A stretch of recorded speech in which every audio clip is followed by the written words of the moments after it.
Ladies and gentlemen, I'm Anton Dalli from a director from Blockchain Advisories Limited. We are ready to start the next session, which is how secure is transparency. And I invite my panelists to join me here on stage.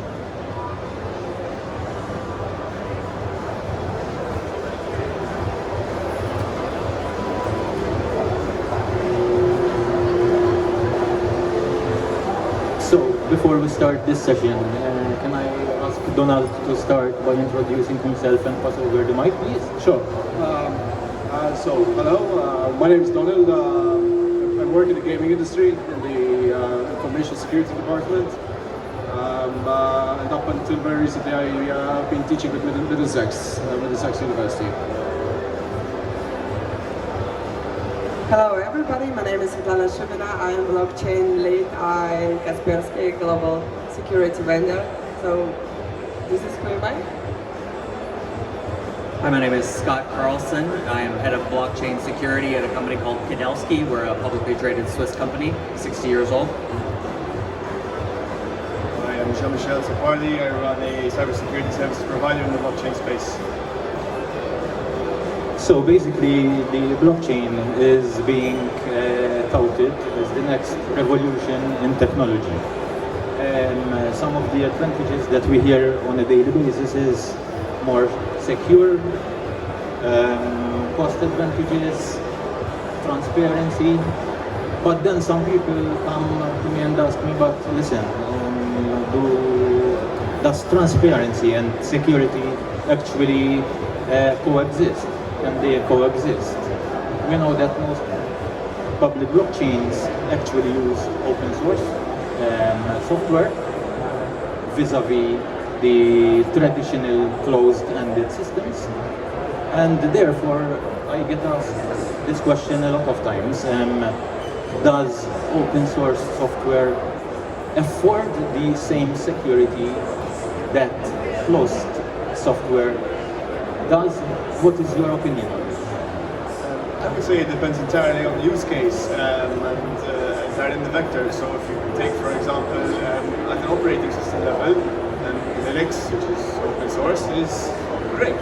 And there may be certain less mature sectors in which open source just might not kind of have the same sort of advantages. So it's extremely subjective. For the most part, you pay for what you get. But there's exceptions to every rule, Linux being one of them.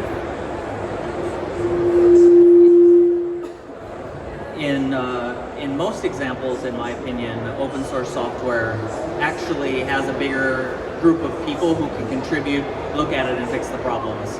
In the hyper-security space, where you need to be super secure, it makes a lot of sense to protect certain intellectual property that's maybe embedded in chips or maybe custom things, where it doesn't make sense to make it public for everybody to look at.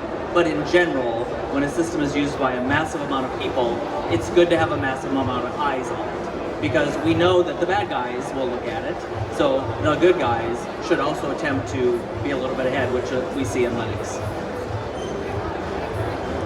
What I can add here, basically, I would say that to use open source or proprietary software, it just, like, it's a first level of your strategy. You cannot be sure about the quality of community. Because the matter of the security, actually, it's your responsibility. It's not responsibility of the community. It's not responsibility, it's the main responsibility, I would say. And you should be sure about the code what you use. So basically, it's always nice to have additional confirmation that the code which you use is secure. I think I'd like to look at it from a scientific point of view. So historically, what has happened in the past when it comes to the fixing and the resolution, the remediation of bugs in both closed and open source? So there is this perception that because it's looked at by many different people, that if there's an inherent security bug, then it's going to be found. Truth is, you take Linux or you take any other security protocols, they're not as scrutinized as we think they should be, or they are. So, I mean, statistically, if you look at, and even historically, at the resolution of certain bugs, it's true. Open source has high turnarounds, it's fixed quicker, you can say, quicker than Apple for sure, which is closed source on the opposite side of things. But in reality, there are bugs that have been security bugs that have been existing in open source that only came for years. 15, I know of a particular bug that was 15 years old and only now was recently fixed. So, is having it more transparent better from a security point of view? I don't know. I would argue that it is probably better when it comes to the timing of the resolution of those bugs, but not necessarily more secure. The transparency, the strength of it is in the openness, I guess. You do raise a good point there, and I would suggest that one of the reasons that that's the case is because with closed source software or even commercialized open source, certain specific skilled people are paid to look for specific bugs in their skill area. In the general open source community, just developers look at it who may not have the skill necessary. But if you hire a cryptographer to look at algorithms, they're likely to find bugs, not a C++ newbie. And I would think the money is more often, not always true in government, not always true in startups. The money fixes the bugs. In fact, if I continue on that subject then, would you say then this security of open source systems depends on the quality of the community behind it? I think that's a fair statement, and I think the community starting bug bounty programs is attempting to bring the right skilled people into this community who may not agree with the community, who don't opt in. A lot of this community is still opt-in. Hey, I believe in the cause, so I'm going to go help. But again, when money's involved, or a company adopts, then these other people come along.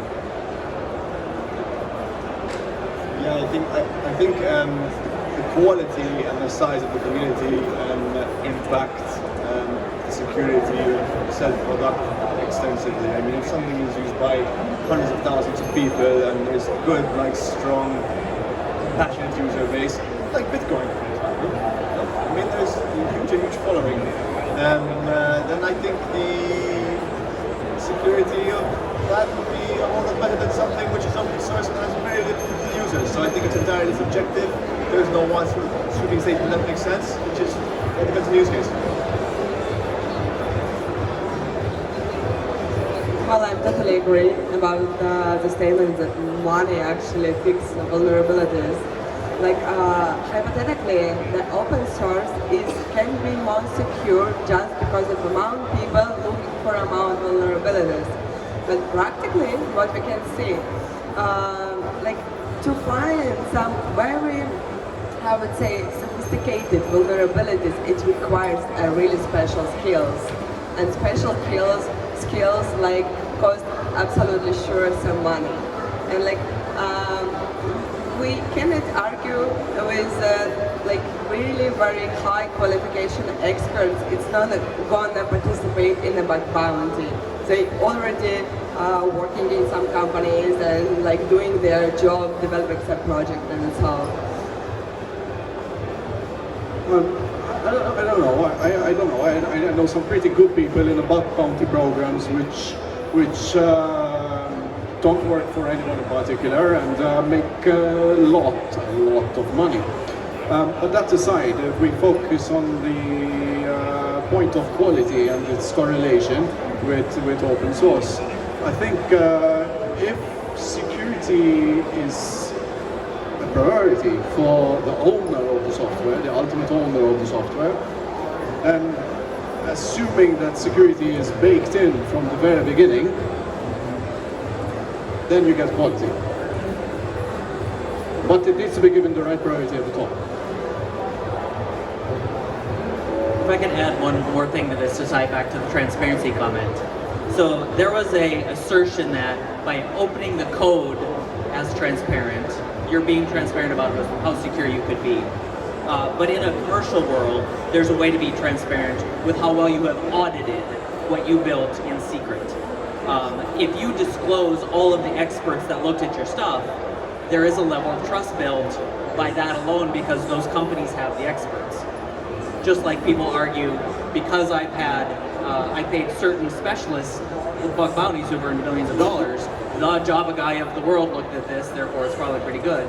It kind of makes the same point where you have commercialized experts who get paid or uncommercialized experts who get paid.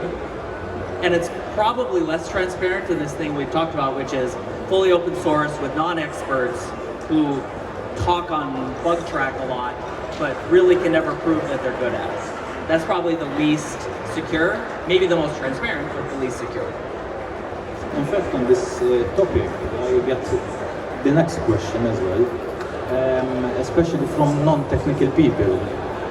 They will say, listen, open source code is there for everybody to look at, especially hackers, but does that mean that a hacker has the ability to view this source code, make that code less secure? Does a hacker really need to have access to the source code to find vulnerabilities in that software in order to attack it? Yes, I'd argue yes, because obviously looking at the source code, especially if it is, for instance, built in C, for example, you can tell whether the structure is sloppy or not. If it is sloppy, for instance, you can do buffer overrun, for instance, on the field, then the code will show that. It will be evident from the code itself. Whereas if you did not have access to the source code itself, you're pretty much fuzzing. You're pretty much testing as you go along. Different ways and means. But obviously, if you have a trained pair of eyes looking at the source code, then or tools for that matter, there are tools these days which do that.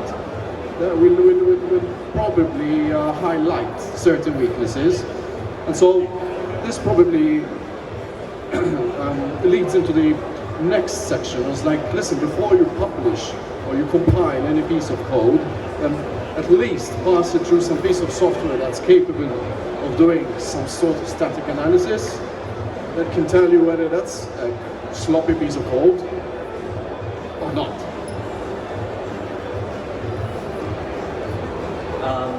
So when you take a look at the use case of software, there are definitely times where your compiled software that's embedded or in phones or in applications is definitely at risk more if somebody looks at the code, because they can find ways around your protections that they wouldn't necessarily find without extensive trial and error.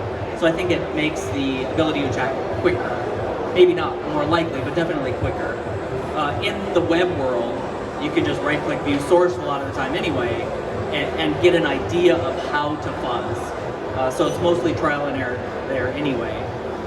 When you take a look at this in general, in an enterprise, so I deal a lot with enterprises, they often say that their source code is highly confidential, but they don't have a reason why. It's just scary. And so I think when you actually answer this question, you should threat model how this code is used and what it's for. If it's if the code breaks, then somebody dies or something breaks or something blows up, then your source code certainly has to be looked at more, but it shouldn't be disclosed as readily. But if it's just a website or something, then it's really less important, especially if you have other controls in place. And remember, this isn't just about core code. There's at least, 281 other controls in NIST that build a comprehensive system. You don't just trust source code to be in the way. So basically, if we go onto the blockchain now, which is open source software, even if the blockchain itself is 100% secure, we know that another source of intrusion, threat, could come from the smart contracts deployed on the blockchain. Now, how does auditing such smart contracts ensure that at least critical bugs do not occur, such as the DAO attack, for example, that we know crippled the Ethereum blockchain back 4 years ago? So if we layer this question with, first, nobody really argues that the math algorithm is bad. It's almost always the implementation of the transaction or the system around it where the problems are. And when you have a system that has a one-way transaction, anything that executes that transaction is the most critical thing. And so a smart contract is often that triggering mechanism to make the transaction go. And there's no undo button. Like most people in the world expect there to be an undo button. And so looking at the logic that does this one-way transaction is required. Like there is no way you should ever use a system where these have not done regular audits, logic audits, ways to trigger them unexpected. I think it's one of the things that should be audited repeatedly every time you release it. There's an ongoing philosophy, secure development, apply secure development to smart contracts as well. And I think the security of smart contracts is important. I'm not going to kind of say it's not an important thing, but it's a little bit about perspective here. So if you look at traditional CVEs, there's 10,000 a year, I think, something like that, CVEs that are released every year. The amount of SWEs, which are smart contract vulnerabilities, which have been classified to date, is less than 150. So the vulnerabilities exist in smart contracts and they can be exploited. I'm less worried about smart contract vulnerabilities than I am about their surrounding systems, about exchanges, for example, centralized apps, application vulnerabilities, phishing. The traditional vulnerabilities, I think, really take center stage even in a decentralized environment. Not say they aren't important, it's just there's way less people who know how to exploit them, and there's way less of those vulnerabilities to exploit. What I also can add here, if I talk, okay, the smart contract can include a lot of vulnerabilities, okay, for example, but I would say no, opposite. Like smart contract, it's not only about vulnerabilities, it's also about business logic that you're gonna implement for your application. Of course, smart contract cannot include some crucial vulnerabilities, but still, in general, you're implementing any blockchain project for sure to optimize your business process. And if there is any or some business logic mistakes, you will not achieve the goal that you are planning to. So this is also another reason why it's good to do security with a third party, which is pretty experienced in this, and not only about vulnerabilities and some weak spots, but also about logic of it. So I think when it comes to smart contracts, I would focus on the specification first, on the security specification, because if you outline what the parameters are, what's accepted and what's not accepted in specific blockchain, in this case we're talking about smart contracts, then quite frankly anything else that tries to either piggyback on a smart contract or does not conform to what the smart contract should look like should not be allowed on the blockchain. So, and that is a security requirement. So again, I go back to the notion that if you build in the security requirements from the get-go, then as part of your testing further on down the line, you're going to need to test on whether it accepts, I don't know, arbitrary content, which could be harmful for that matter, or not. It's all about robustness. Agreed. In fact, picking up on the point on functionality and the business logic, my next question about auditing smart contracts is not only about finding critical bugs or security vulnerabilities, but what about transparency between the smart contract and the white paper? what was that smart contract supposed to deliver? Is it really delivering the functionality that was specified in the white paper? How does smart contract auditing ensure that as well? Well, I would say this is a very important point. You should be sure that the security provider do only not vulnerability audit actually. Why it is important?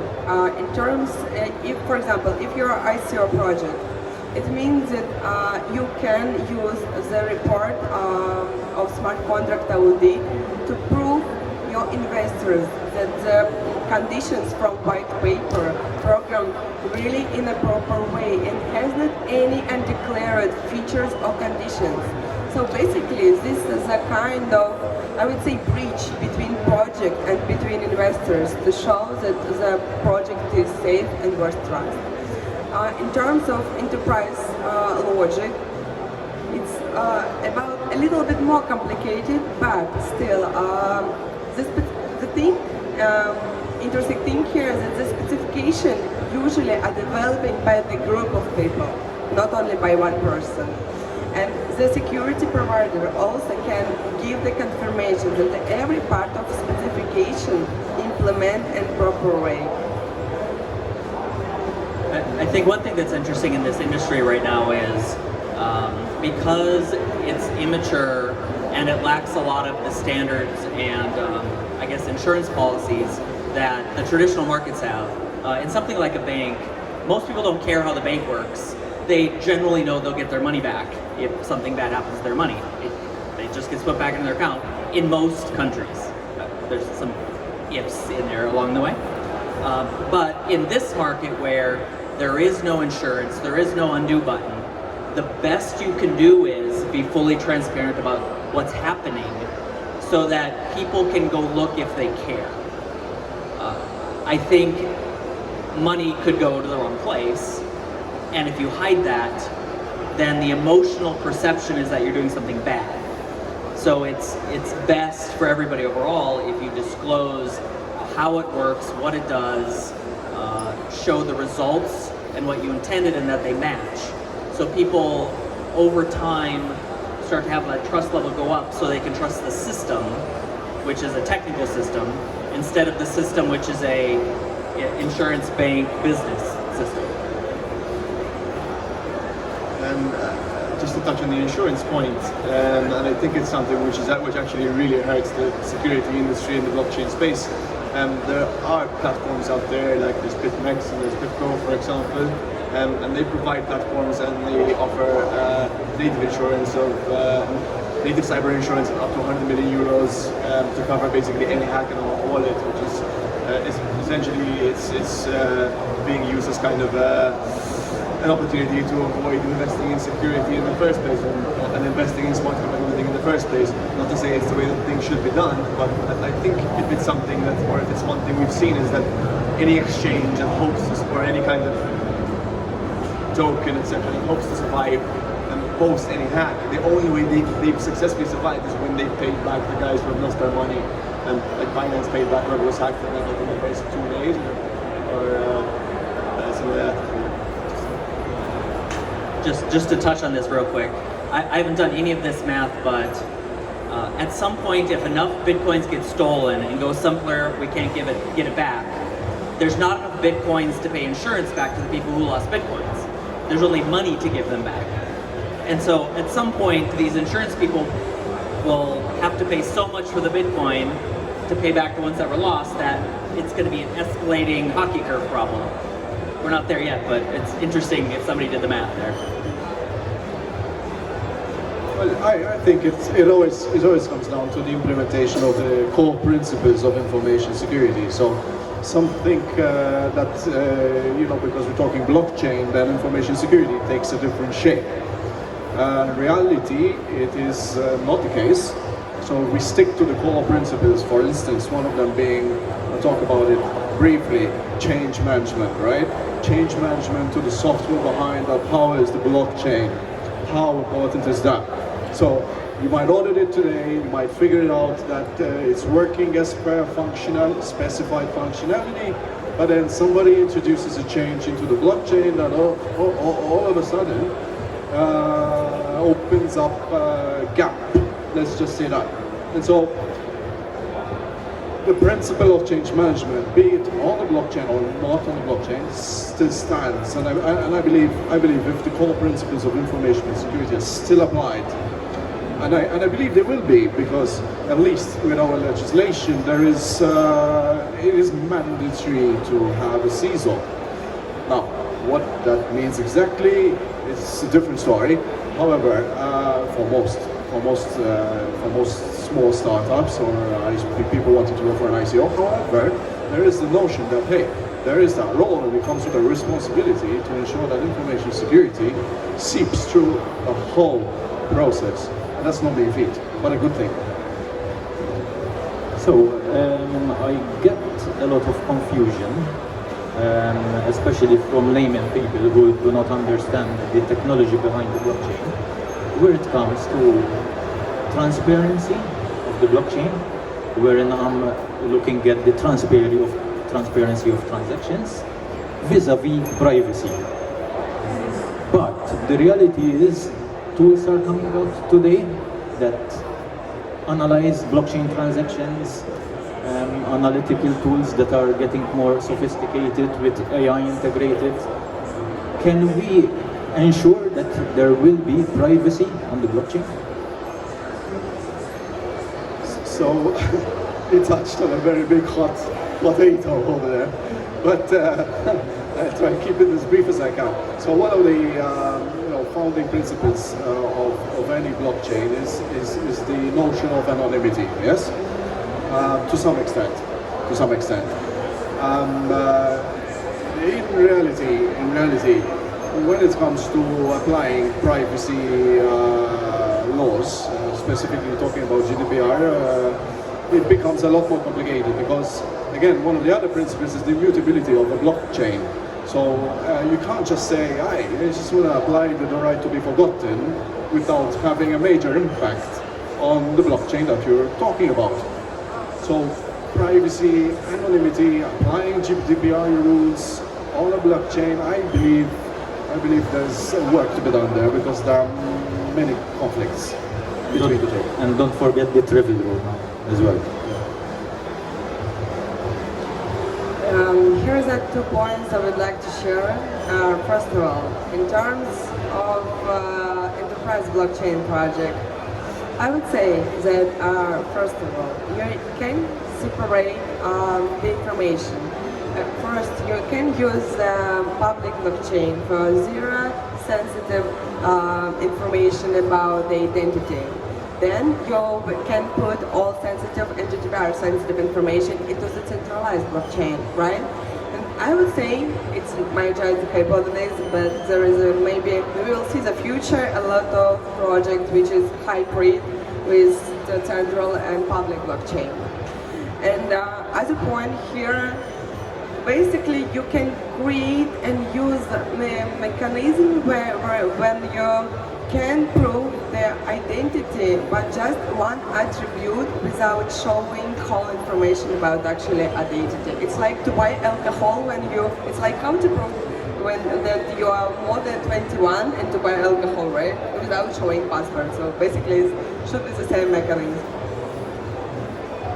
I would suggest that if you ask the normal person what they really mean when they want something to be transparent, I believe they want to know if everybody followed the rules they should have followed.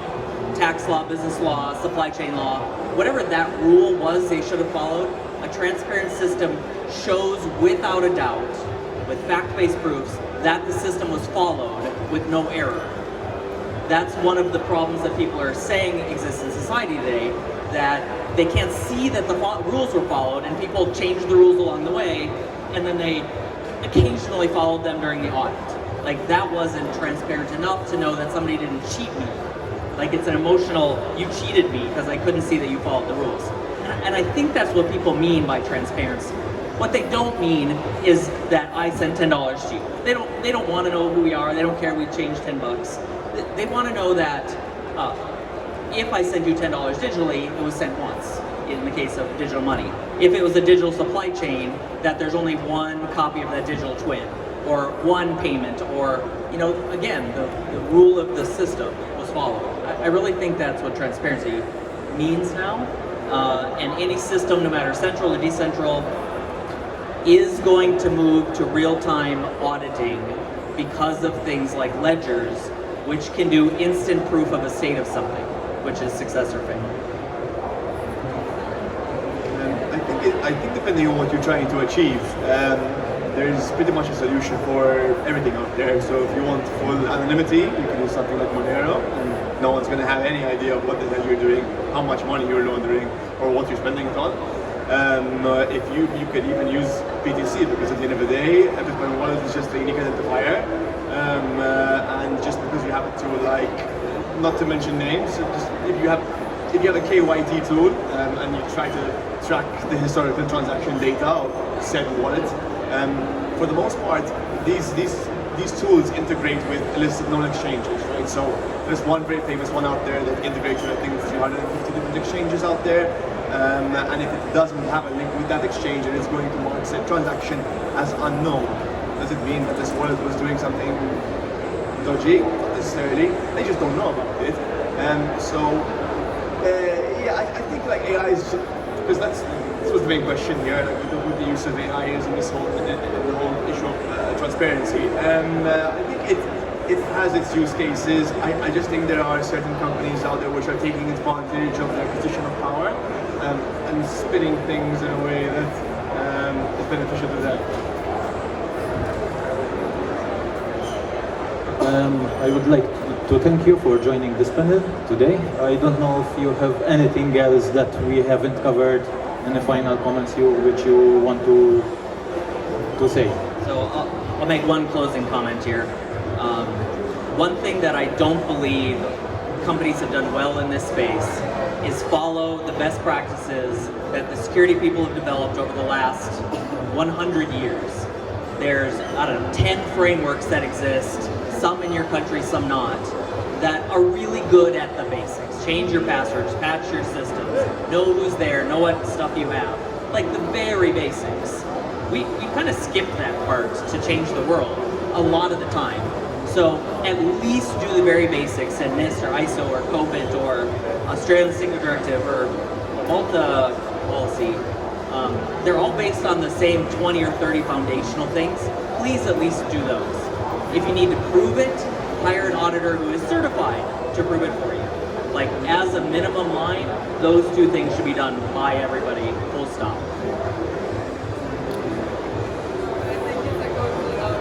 Thank you, and thank you all for listening.